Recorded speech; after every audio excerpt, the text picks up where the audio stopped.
Well, once upon a time, well before the days of Facebook and Twitter, 5 teenage boys took a photo that would soon become a long-standing tradition. Now, marking their bond and friendship by recreating the same photo, striking the same pose every 5 years. The year was 1982.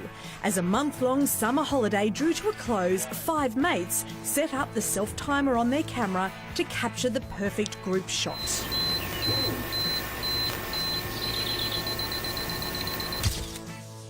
Dallas, John, Mark, John and John spent summers at the lake every year, but it wasn't until 1987 that the gang decided to take another picture, copying the original.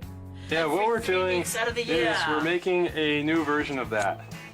Because that was taken, when was that taken? Okay, Dallas is wearing a shirt, Mark's shirt, 82. 82? Cool. I'm not wearing a shirt. You must get sunglasses. Okay. And the red jar from underneath the cabinet. Oh, and we must put someone's picture inside of it. From there, a tradition was born. As the years rolled on, the Fab Five continued to get together, recreating that same moment every 5 years. At the same location on Lake Copco.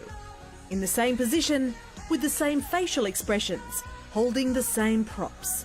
By vowing to recreate the photo every 5 years, it would be a way for the group to stay in touch. Despite busy schedules, families and life to contend with, 35 years later, each of the men still show up, keeping their tradition alive.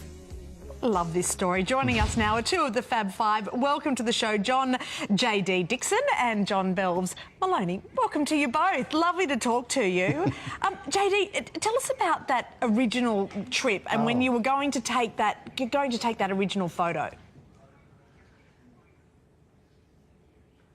Oh, the original trip, we hadn't planned to take the photo at all. It was just going on a vacation with your friends. And when you're at a lake, don't have a whole lot to do, so we just got around, and my friend Wedge, John Wardlaw, who started this whole thing, decided, hey, let's take a group photo. And he planned it all out, and we took the photo and then just hung out at the lake.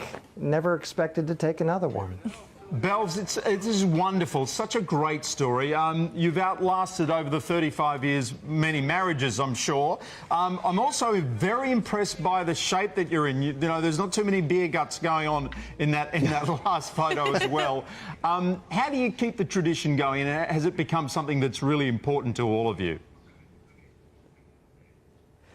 It's extremely important to us. It's so important that on my wedding day that the guys took my new wife aside and told her in no uncertain terms that he has to be allowed to go and take this picture. That's so gorgeous. So they had a very serious conversation with her about that, trying to impress upon the importance of allowing me to go to do this.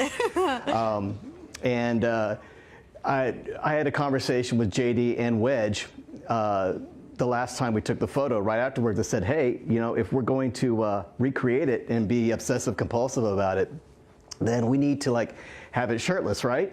Yeah. Yeah. Okay. All right. So we're shirtless, right? Because we have to duplicate it exactly. So that's where the motivation for that came in.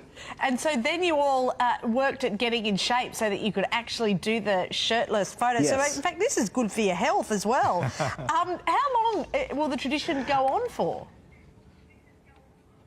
Until there's nobody left to carry it on. I'm planning to continue it the rest of my life. But right. And me too.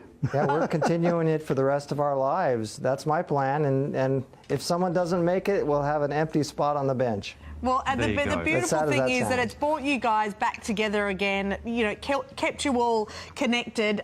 It's just great. Love it. Love looking at all the photos. Love the story behind it, particularly the cockroach in the jar with the photo of the actor in there to keep him company. Yep. Do you still put a cockroach in the jar, or do you just hold the jar?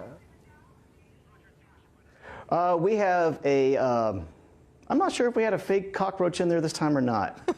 I think we had a plastic one in. Lucky we can't didn't tell. want to be, you know, offend anyone. Well, Belves, we didn't want to be, JD, offend anyone by putting a real one in. So. No, you better not do that. You're Peter on your hands. Thank you very much, JD and Belves. Lovely to talk to you.